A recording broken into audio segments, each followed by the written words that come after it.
So some people are asking the ultimate question of how did the Conservative Party and Pierre Poilievre lose its mojo?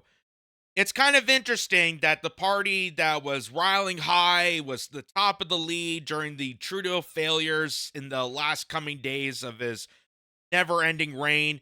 Now that Mark Carney has been coronated in, the Conservative Party is losing its edge. And some people are wondering why. Why exactly is Pierre Poilievre sinking while Mark Carney, who came out of nowhere, that they know that the Liberal Party has caused a lot of the detriment in this country, is actually going from last to almost first right now. In fact, it's surpassing the Conservative Party. Why exactly that's the case? Some people have speculated that Pierre Poilievre is using the same liberal lingo when dealing with the trade war and Donald Trump, which may have cost him a bit of points there. Some people are saying that Pierre Poilievre isn't exactly keeping in tone with his original campaign promises. Some people have just speculated that this is Canada. And sometimes in Canada, we like to play the Stockholm Syndrome card and just continue to be abused by our abusers. We just don't seem to care. But here's something that I also want to add to this conversation that seems to be left out, particularly when you see posts like this, and I see this more and more often, especially now, which is kind of surprising. So this woman, Karen Stintz, she's the conservative candidate for Eglinton Lawrence, former Toronto City Councilwoman, and she put out this tweet here saying accusing Israel of genocide isn't just wrong, it's dangerous. Canada must stand firmly with our ally, not play politics with our principles. So, right off the bat, my concerning question is, as a Canadian, what do you consider our principles? What do you consider our values to be a Canadian in our country? What values do you think that the Canadian heritage and identity exudes within this nation? Do you think Canada would be okay with just doing endless genocides across the world? Or are we supposed to be the peacekeepers that we keep toting ourselves to be? I thought that was the whole point. I thought that was the whole identity. That's what I grew up with. That's what made me a proud Canadian, is that we kind of backed away from war. We were kind of more the peacekeepers. We didn't want to engage in heinous warfare like our American counterparts. But nowadays, it just seems to be inedible. We're still continuing to fund Ukraine. We're funding this Israel genocide. And we're funding wars all across the world. In Canada. Not just the United States being the heinous warmongers. We are. We are here in Canada.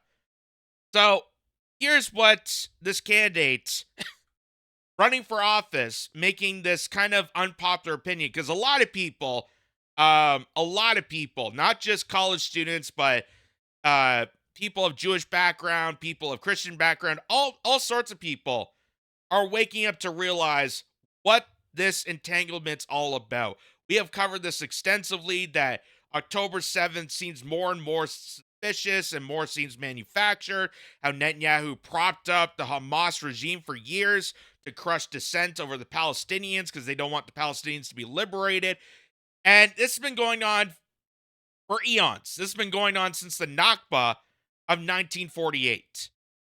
And there's even more details that is left out of the picture, because the Zionist cult movement, the Zionist cult and the Greater Israeli Project has propagandized, manipulated, and deliberately brainwashed people to revert otherwise.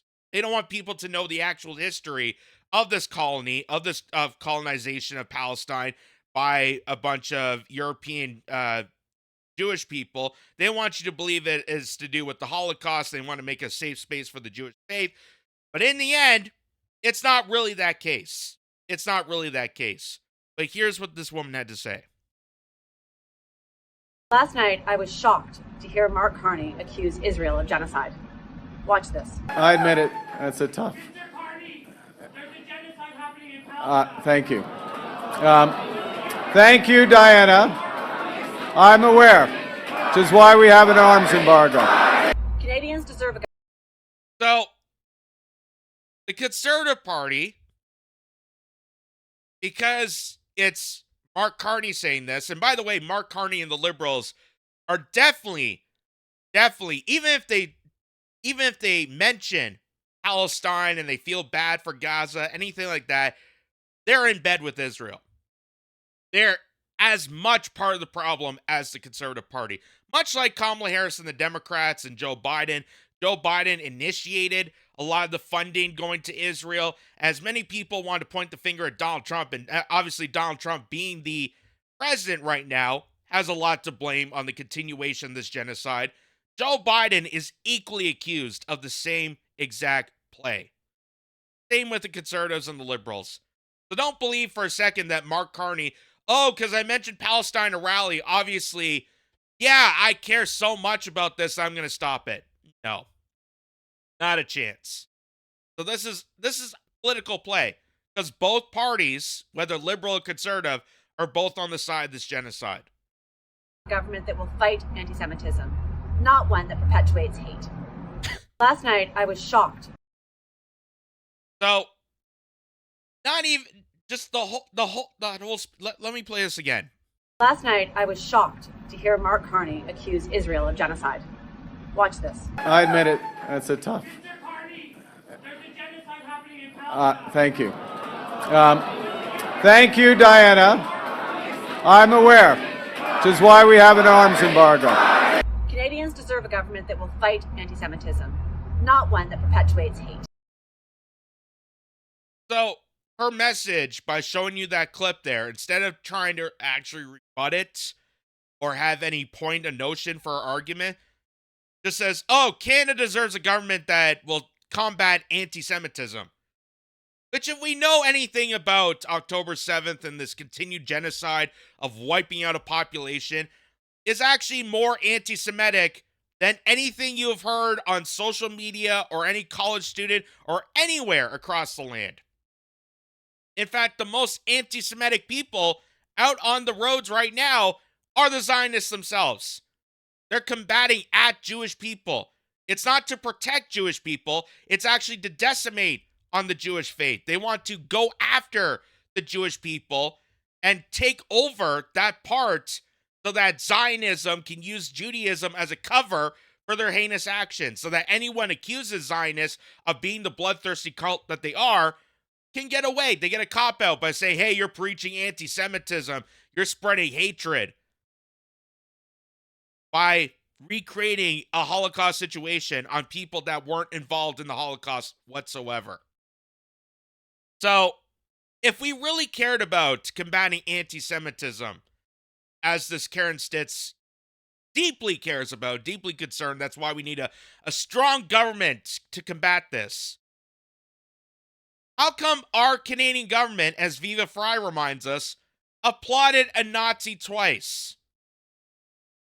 Got 2 standing ovations for a Nazi soldier living in Canada, granted citizenship, by the way, because just like Operation Paperclip in the United States, we had our own program here, ladies and gentlemen, where we harbored a bunch of Nazi criminals, we harbored a bunch of scientists, we harbored a bunch of eugenics, we harbored a bunch of people into this country, granted them citizenship because, they're against communism, so, of course you're allowed to come in. I don't care how many people he killed.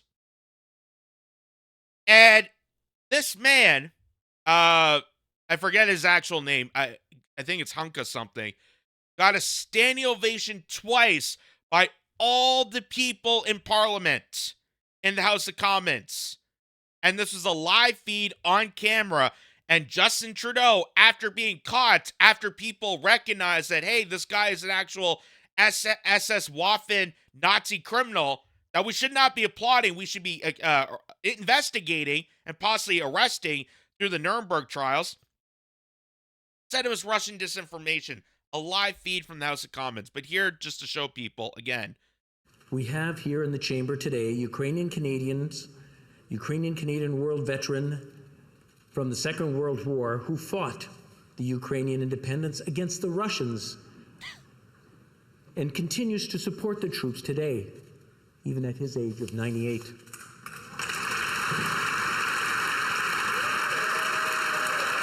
Look, they're smart. Everybody. Everybody. Everybody's applauding it. Look at that. There's the Prime Minister. There's Chrystia Freeland. There's Volodymyr Zelensky. There's the conservative base. Everybody applauded this guy. So don't think for a second that one party is different from the other when it comes to war. Don't think for a second that one party is different when it comes to any of this. Because they're both bought by the same lobby. They're both equal sides on the same coin.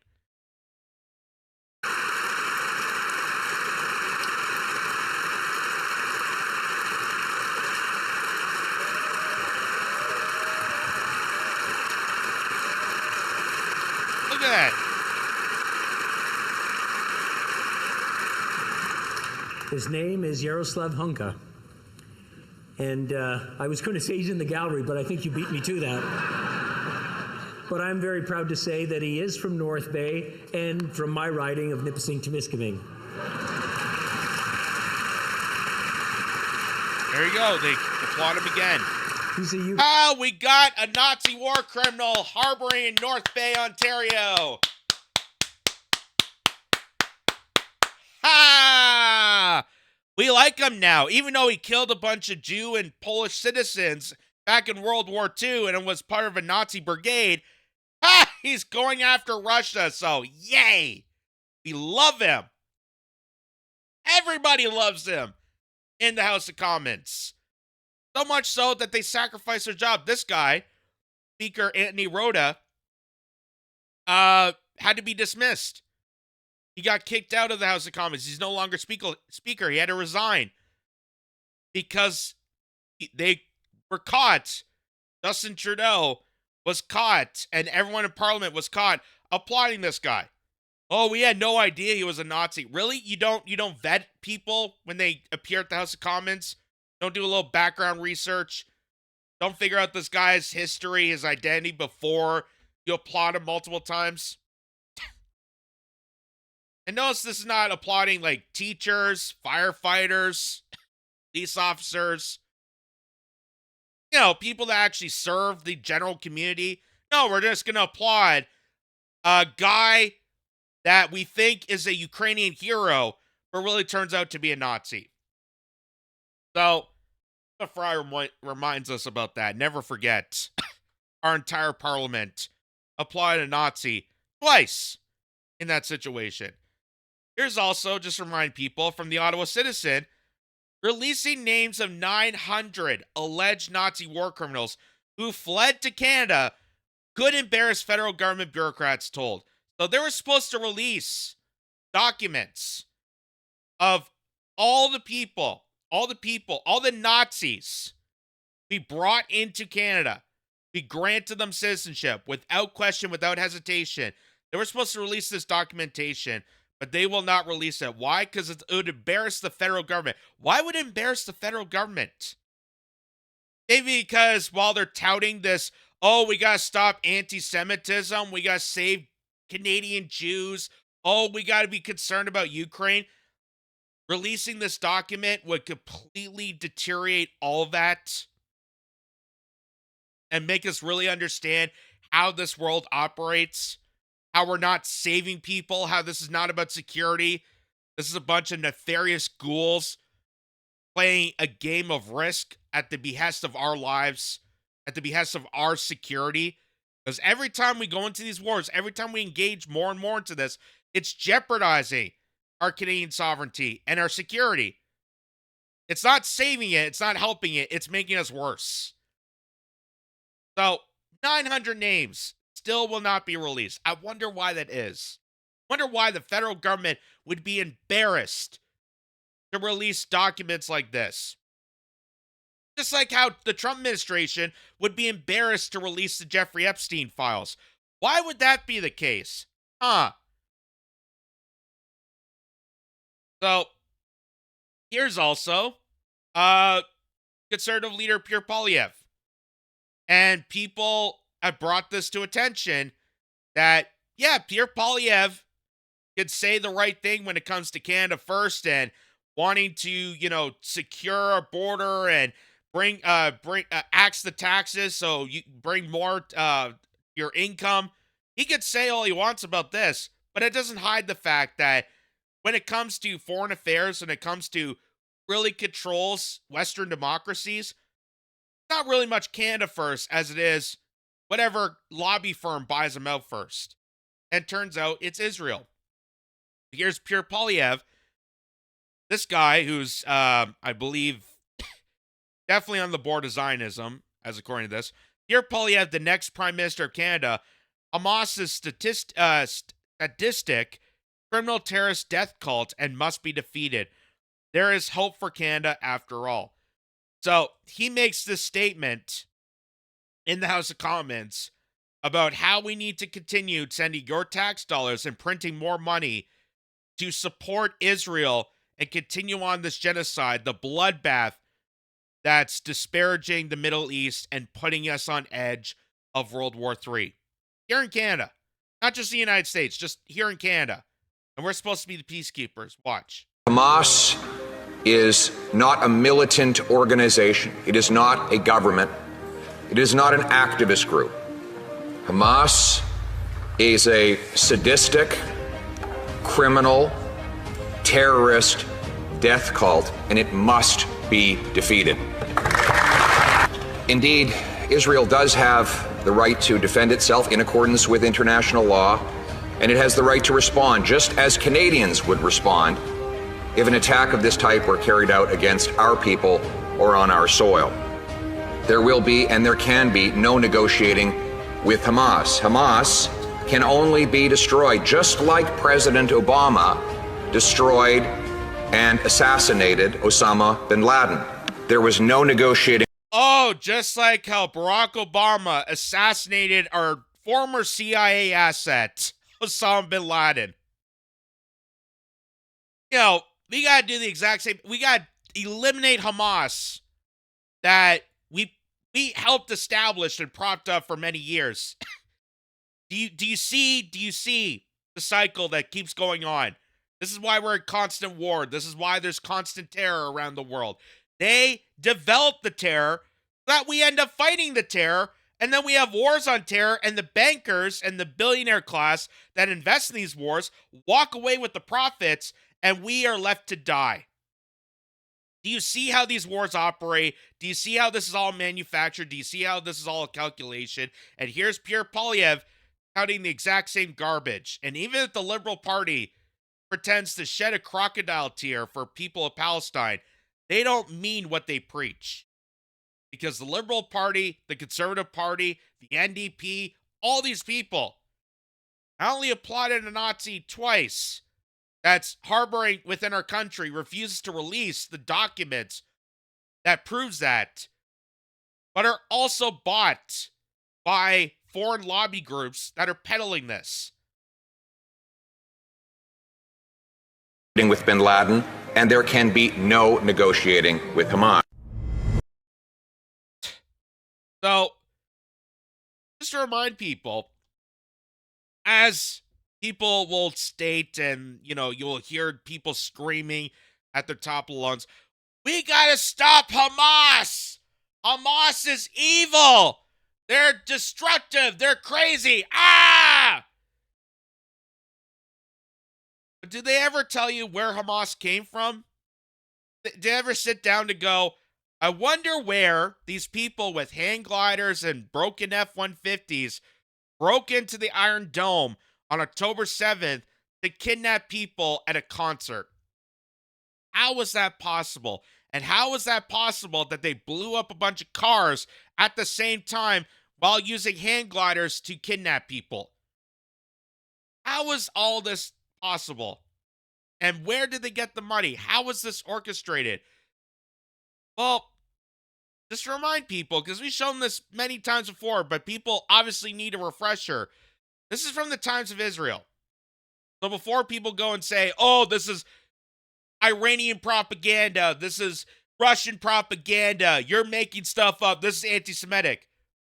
This is from the said country. You're trying to support the said country that's defending itself.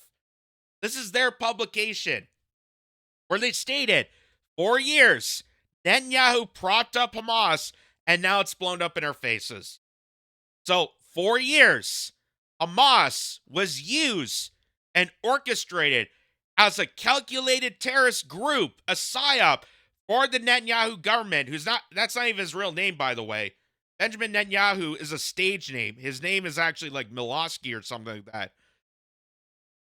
But Netanyahu propped up this organization, gave them weapons, gave them security clearances, did everything they could, gave them suitcases of money, because they were going to go after the Palestinians, the peaceful Palestinians, who just want liberation, who just want to live freely among the Israelis. And in order to stop the Palestinian Liberation Organization, they need to create a terrorist organization to scare the bejesus out of them, to crush that dissent, reign up in power, and now they're fighting their own creation.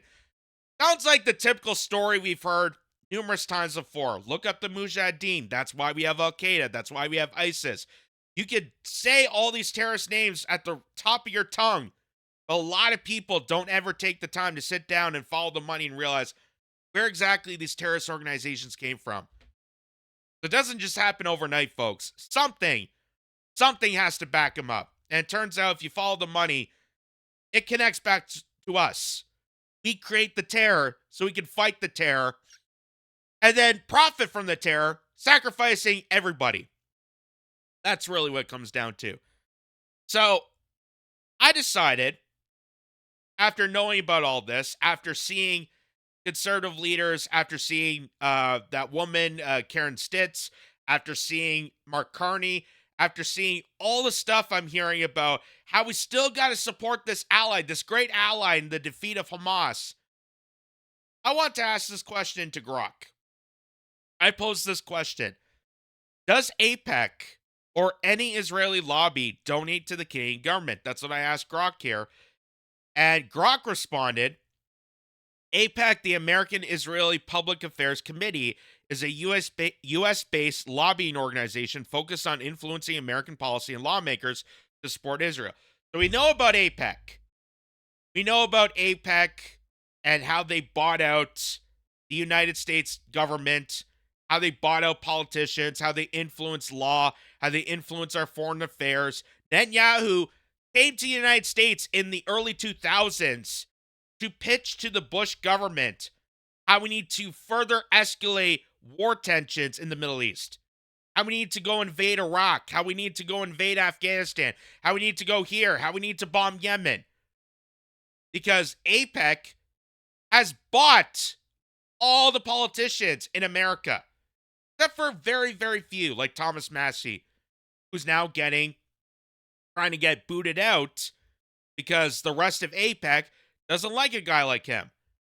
So AIPAC and all the Zionist followers are trying desperately to kick out Thomas Massey, even though Thomas Massey is a very popular politician, one of the very few actual good politicians within the United States. So what does that leave Canada?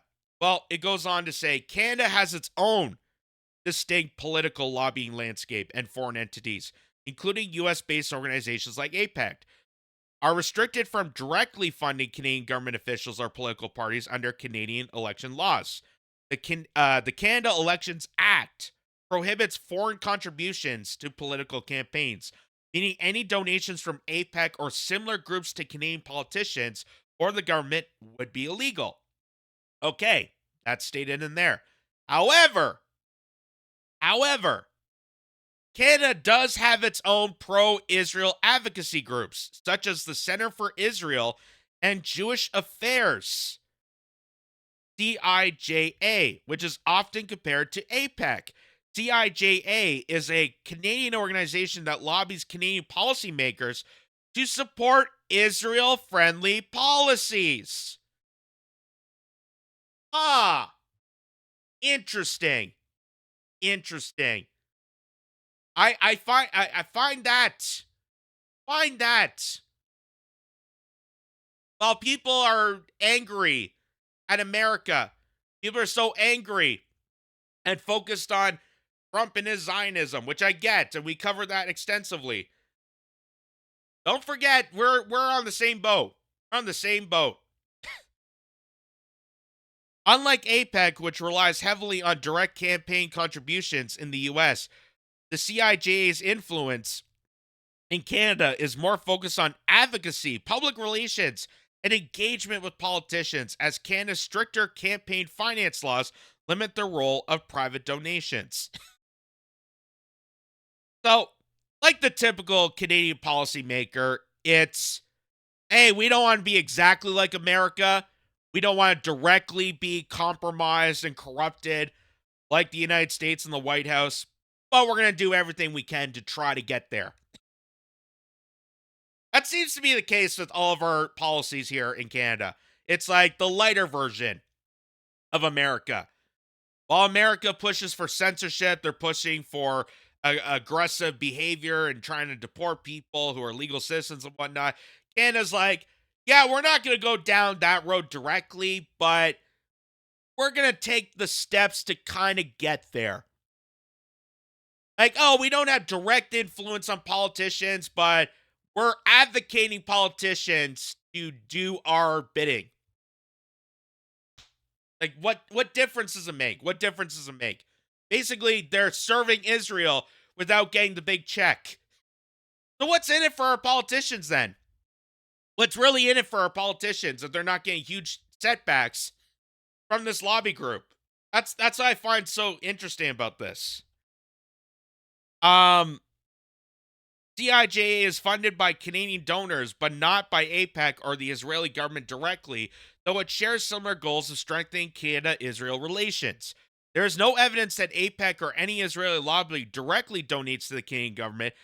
Claims of foreign influence, including from Israel, occasionally surface in Canadian disclosure, but these typically involve indirect efforts like sponsored trips or advocacy, not financial donations. For example, Canadian MPs have taken trips funded by pro-Israel groups, but these are organizations by Canadian entities or affiliates, not direct APEC donations. If you're asked about broader influence, rather than just donations, pro-Israel advocacy in Canada operates through domestic channels rather than the United States or Israeli organizations funneling money across the border. The Canadian system's legal framework makes direct foreign donations impractical and unlawful. So that's a bit of the silver lining there here in Canada, that we have laws that prevent that, regardless of what country, regardless of what foreign influence they're getting that money from. It's unlawful. It's illegal. They will have, obviously, jurisdiction to investigate that. At the same time, though, the Canadian government is compromised because they're taking every single step to get as close to that as possible. And that's troublesome. That's the dangerous part. That's the dangerous part, because that's not coming from all of Canada. That's not a majority position. That's not a popular position. And that's why, if the Conservatives continue touting this, instead of focusing on Canada and focusing on the economic collapse of our country, focusing on issues like this, it's going to hurt them. And while Mark Carney will state little words about Palestine, at least is getting some sympathy. At least is getting some sympathy. And people are going to look to that and go, well, at least he's recognizing the genocide. At least he's recognizing the fact that we're murdering children, women, medics, journalists, all sorts of people, all sorts of innocent lives that have been decimated by our continued support for this ally that deliberately blackmails and not exactly directly donates, but has huge influence on our policies. Again, imagine if that was Russia. Imagine if that was any other country doing that. News media would have a heyday about foreign interference. So, as I stated, I retweeted that woman's tweet here, Karen Stintz, And I said, our government applauded a legit Nazi in the House of Commons twice and continues to cover for Nazi war criminals and bloodthirsty Zionists. Shut the blank up. Because what you're doing here is more of a threat to Judaism and a threat to overall Canadians than you think you're protecting. The fact that you will stand here and criticize the fact that majority of the population understands that what is happening over there is directly a genocide. It's a mass wipeout of an entire population. It's hard to cover up because it's everywhere. It's noticeable. You can see it all over the place. The news media tries so much to try to spin this in the other direction, but you can't hide from it. And you can't also hide from the fact that while you're trying to champion cracking down on anti-Semitism by going after Palestine protesters and college students and, changing free speech laws because of their engagement in peace demonstrations, you can't hide from the fact that Canada has been accused and has a long, dark history of partaking in people that do the worst for Jewish people. So it just shows the hypocrisy. It shows the irony. It just shows how corrupted our political party and our structure really is. That's one of the many ways, sadly, the Conservative Party is losing their edge.